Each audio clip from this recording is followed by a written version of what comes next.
Caseus, Clone Wars. Part 4, The Shroud of Dravok. Chapter 2. Caseus and Sarah ran down the temple steps to their friend, the situation with Dravok's imprisonment taking a back seat in their minds. Caseus ran to Corbin, who looked up in surprise. "Corbin!" "Caseus, hey." Corbin put his arm around Caseus and laughed. "Took you long enough, we've been worried about you." "Nice to see you too, Sarah." "Where have you been? We've been trying to get a hold of you for months." Corbin looked to his master, who nodded back to him in approval. I'll tell you later. There's something I need to take care of first. Meet me at the usual spot at sundown." "Okay, don't be late." "I won't be. I'll see you guys there." Corbin walked up the steps of the temple alongside his master, leaving Sarah and Caseus to themselves. "Corbin's back." "I know, but something seems different about him." "What do you mean?" "He seems less, run down." Maybe they finally let him rest up a bit instead of sending him to the front lines every day. "I don't know. But whatever the reason, I'm glad he seems a bit better." "Well, what now?" "I'm gonna get some rest before sundown." Caseus raised an eyebrow and smiled. "Need some company?" Sarah shot him a disinterested smile. "You know I can demonstrate that punch again, right?" Caseus laughed as Sarah gave him a sly wink before heading inside. Caseus spent the rest of his afternoon taking things easy. They finally brought Dravok in. It felt like a weight was lifted off his back. Now he could focus on more important things like the war and finishing his training.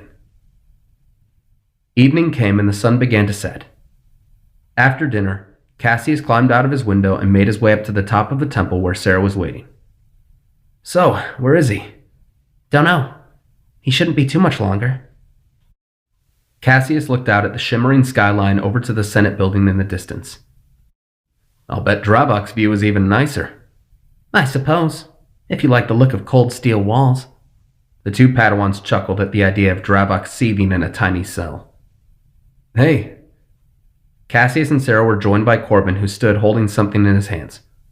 "Okay, I'm ready to tell you guys why I've been out of contact for so long." "Please do.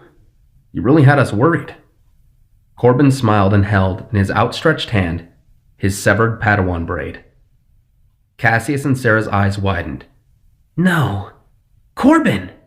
You completed your trials!" Sarah hugged Corbin tightly. "Way to go! I knew there was something different about you when I saw you." "Yeah, so how did this happen? Tell us everything." Corbin smiled and sat beside his friends. "Well, obviously after what happened at Velcor, Master Terran was furious. I was brought before the council and I told them everything. I told them how the Clone Wars were taking a toll on me.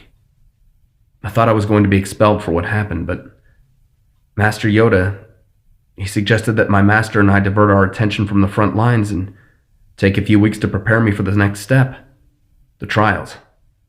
I gave it absolutely everything I had. It was difficult. I was forbidden to contact anyone outside of my master for weeks. I got each one of your transmissions, but I couldn't respond. After that, I faced my trials under Master Terran's supervision, and I passed. I just came from my knighting ceremony." "What were your trials like? What did you have to do?" "Sorry, I'm not allowed to say." Caseus smiled and put his hand on Corbin's shoulder. "I knew that if any of us were to become a Jedi Knight first, it was going to be you, Corbin. I'm proud of you." Corbin bowed his head humbly. "Thanks, Caseus. I know things have been rough between us, but it means a lot to hear you say that." "So, now that you're a Jedi Knight, does that mean you won't have time for us lowly Padawans anymore?" "No. You guys are my best friends. I'll have more responsibilities to take care of now, but..." Corbin seemed to zone out for a minute, his gaze turning dim. "Corbin?" Corbin slowly came back to his senses. Sorry. I think I'm just a bit tired." "Well, maybe this'll perk you up. We got Dravok." "You did? Where was he? How did you find him?" "One of Master Takai's contacts in the Outer Rim was able to trace him to Cyrilia. When he found out he was being tracked, he fled to Ord Cestus. That's where we nabbed him. So we finally got him, Has the council sentenced him yet? Caseus and Sarah looked awkwardly at each other.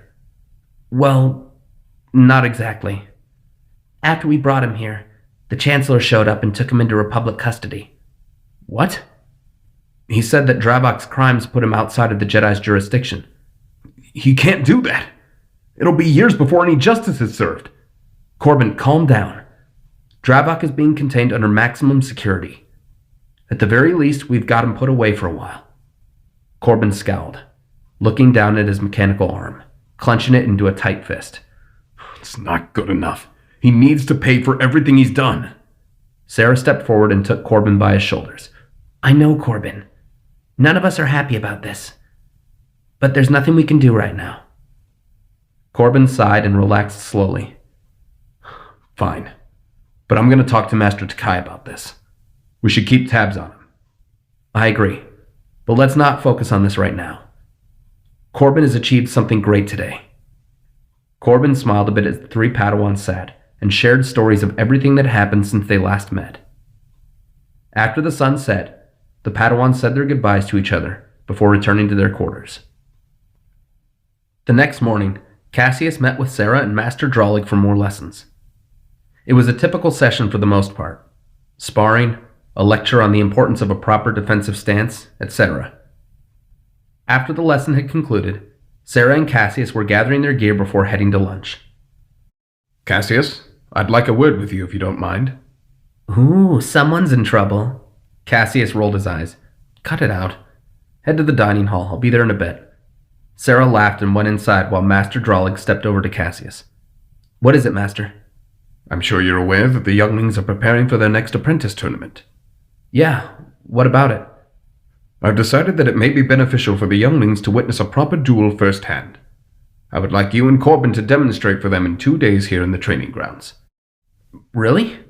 I'm humbled, Master. But you might want to ask Sarah instead. She's the better duelist between us. Be that as it may, your friendship with Corbin goes back to your early days in the temple.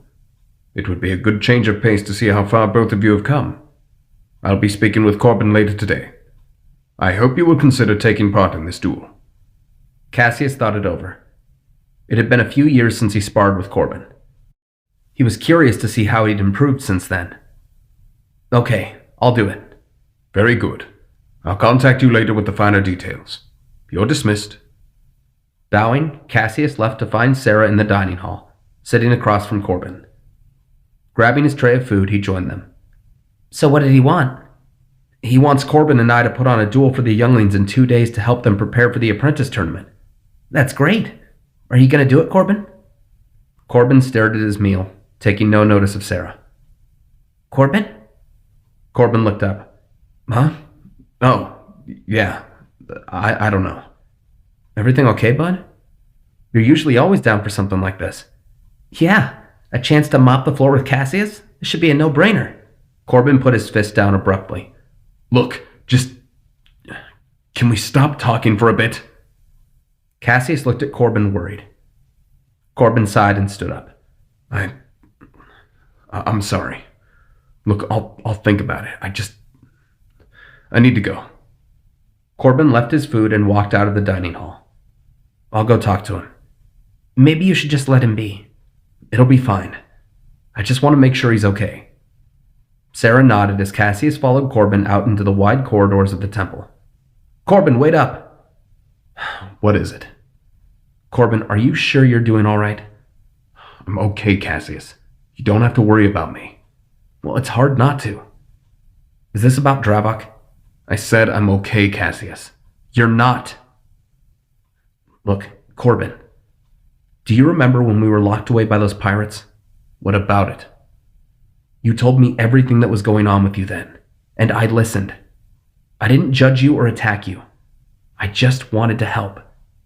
That's all I want to do. Corbin looked out of the tall windows of the corridor and stared at the transports and starfighters in the distance. Caseus stood next to him.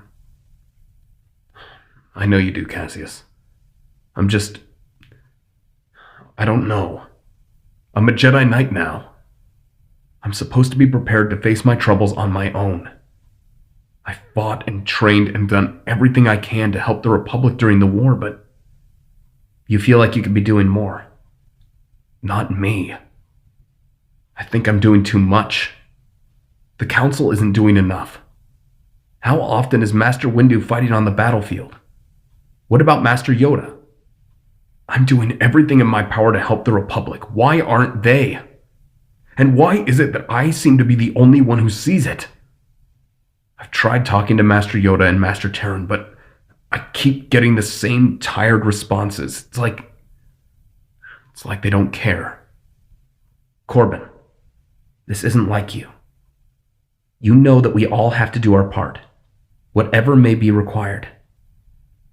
I'll admit, I share in your concern about the Council not doing enough. But you're not alone. Even if you feel ignored by the Council, I'm always here for you. Sarah too. You may be a Jedi Knight now, but that doesn't mean you need to carry the whole world on your shoulders alone. Corbin turned to Caseus, who smiled. I think you may be the only person who listens to me, Caseus. Thank you.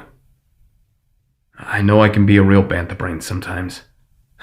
If you weren't a bantha brain, you wouldn't be Corbin. Corbin chuckled softly. But it's good to know that there's at least one Jedi here I can trust. Cassius put his arm around Corbin. So, what do you say? You want to give those younglings a lesson they'll never forget? Corbin laughed. I'll let Drawlig know that I accept this open invitation to embarrass you. The two friends laughed and went on their way.